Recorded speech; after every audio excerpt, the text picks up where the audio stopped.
네, 첫 번째 키워드는 틱톡 이색 광고 만나보겠습니다. 4월 5일까지 미국 내 사업권 이전을 앞두고서 틱톡이 뉴욕 한복판에 우리를 없애면 당신도 피해를 본다라는 메시지로 이색 광고를 펼치고 있다라고 합니다. 왜 이런 전략을 펼치고 있는 건지, 혹시 이 메시지가 트럼프를 향하고 있는 건지 어떻게 판단하면 좋을까요? 사실 뭐 이게 어떤 광고가 여러 가지 정치적이면서 전략적인 압박 메시지라는 생각이 일단 좀 듭니다. 사실 이게 미국 유권자 의회 그리고 트럼프를 겨냥한 동시에 고도적인 심리전이 아닐까라는 생각이 드는데요. 왜 지금 이 시점에 뉴욕에 이 광고를 냈을까라는 생각이 드는데 일단 제 생각에는 트럼프 양면적인 입장에 정조주나 압박 카드가 아닌가라는 생각이 듭니다.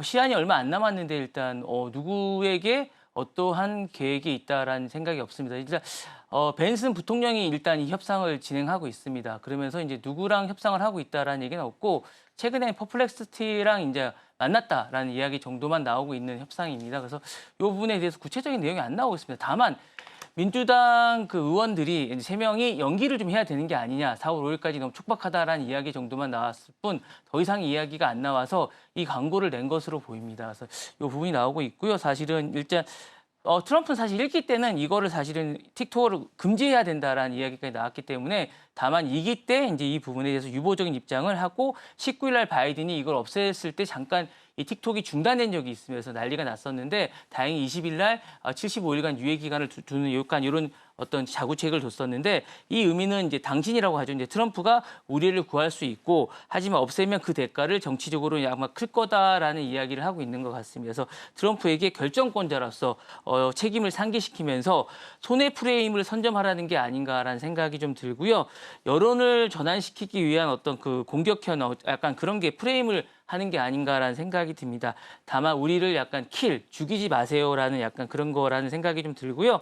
공격자 프레임, 약간 피해자 프레임을 좀 하는 게 아닌가라는 생각이 듭니다. 그래서 감정적인 호소를 좀 하면서 약간 경제적, 사회적 손실을 좀 강조하는 약간 이런 느낌이 좀 있습니다. 그래서 그러면서 이제 일반 유권자들에게는 당신이 쓰는 틱톡 약간 없애면 당신의 삶에 불편함이 있을 거다라는 얘기를 좀 하고요. 중소기업이나 약간 어떤 창작자들에게 우리를 없애면 당신의 매출이나 노출, 팬덤 이런 것이 사라진다. 실제로 이제 요 하는 어떤 창작자들이나 광고자들이나 약간 유명한 분들은 상당히 손해를 많이 봅니다. 그래서 이런 게 좀 있고요.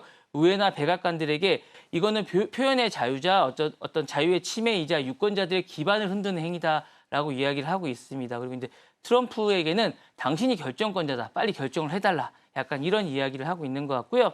정치적 협상이나 어떤 지렛대나 이런 걸 확보하기 위한 목적도 좀 있는 것 같습니다. 틱톡은 여전히 미국 사회에서 사업 매각권이 어렵다는 입장을 좀 유지하고 있는데 이 부분에 이제 중국 정부인 바이트댄스가 매각이 불허하다는, 왜냐하면 이게 알고리즘을 계속 이전하라고 얘기를 하고 있는데 중국 정부에서는 이 알고리즘이 상당히 중요하기 때문에 이전이 불허하다는 입장을 계속 유지하고 있습니다. 현실적으로 그러다 보니까 매각이 약간 어려운 약간 교착 상태에 계속 있습니다. 그래서 이 부분이 좀 어려운 입장이기 때문에 그래서 이제 이 광고를 통해서 뭔가 극적인 타결을 좀 하고자 하는 생각이 좀 있는 것 같습니다. 근데 이게 이제 중간 광고나 이제 선거나 지금 대법원 선거 같은 데서 상당히 중요한 어떤 그런 이슈가 되고 있기 때문에 이게 약간 뜨거운 감자로 지금 떠오르고 있거든요. 그래서 이 부분을 하고 있고 Z세대나 밀레니엄 유권자들에게 이제 상당히 틱톡은 긍정적이고 꼭 가져와야 되는 그런 이슈이기 때문에 요게 이제 중요한 이슈가 되기 때문에 어쨌든 요거를 해결해야 되는 그런 이슈가 돼서 어쨌든 4월 5일까지 뭔가 결론을 내야 되는 그런 상황입니다. 그래서 요거를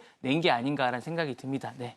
네, 우리를 없애면 당신들도 피해를 본다라고 이렇게 프레임을 만들고 있는데 어떻게 보면 디지털 협상 전술일 수 있다라는 말씀 주셨고요. 의회와 또 유권자들을 향해서 심리적인 압박을 가하는 행위라고 해석을 할 수도 있겠습니다.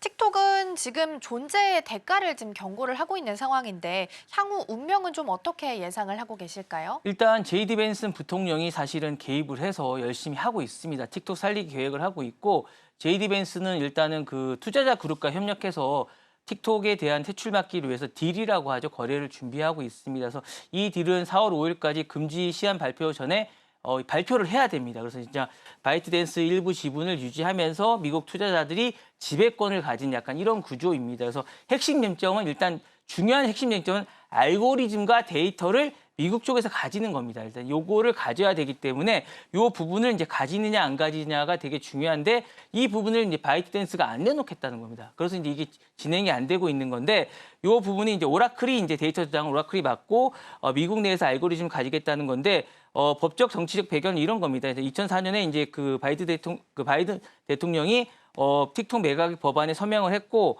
이후에 이제 트럼프 대통령이 4월 5일까지 시한을 연장한 건데 이 부분에 대해서 생계를 유지하는 많은 인플루언서들이 이걸 없애면 안 된다고 강하게 반발을 하고 있고 이제 과거에 12시간 동안 틱톡이 잠깐 중단을 돼서 큰 충격을 줬고요.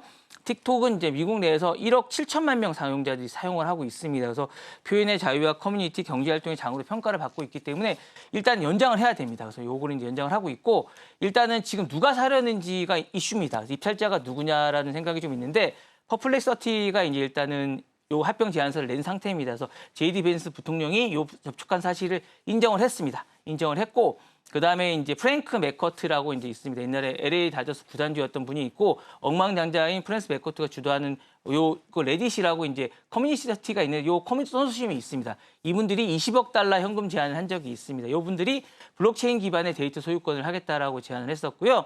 그다음에 이제 엠플로이어.com 컨소시엄이 또 있습니다. 요분이 이제 창업자 제시 틴슬러 주도의 이제 300억 달러 이상을 제안을 했습니다. 그래서 이 부분이 했었고요. 그다음에 마이크로소프트가 참여를 하고 있다라고 얘기를 했었는데 이 부분에 대해서는 이제 트럼프가 언급을 한 적이 있습니다. 그리고 이제 스티븐 무누신이라고 전 재무장관이 이제 살 의향이 있다라고 얘기를 했었고요. 그다음에 보수 성향의 영상 플랫폼이 럼블이라고 있습니다. 이쪽에서 이제 사겠다라고 얘기를 했었던 적이 있는데 일단 이런 분들이 다 이제 협상 대상자가 되고 있습니다. 그래서 작년까지는 이제 중국 쪽에서는 이제 강탈하는 행위라고 이제 강하게 어필을 했었는데 올해 들어서는 이제 태도가 약간 완화가 됐습니다. 그래서 지금 협상 단계고요. 어쨌든 4월 5일까지 뭔가가 가시적인 게 나와야 되기 때문에 아무래도 4월 초쯤 되면 뭔가가 나오지 않을까라는 생각이 듭니다. 네.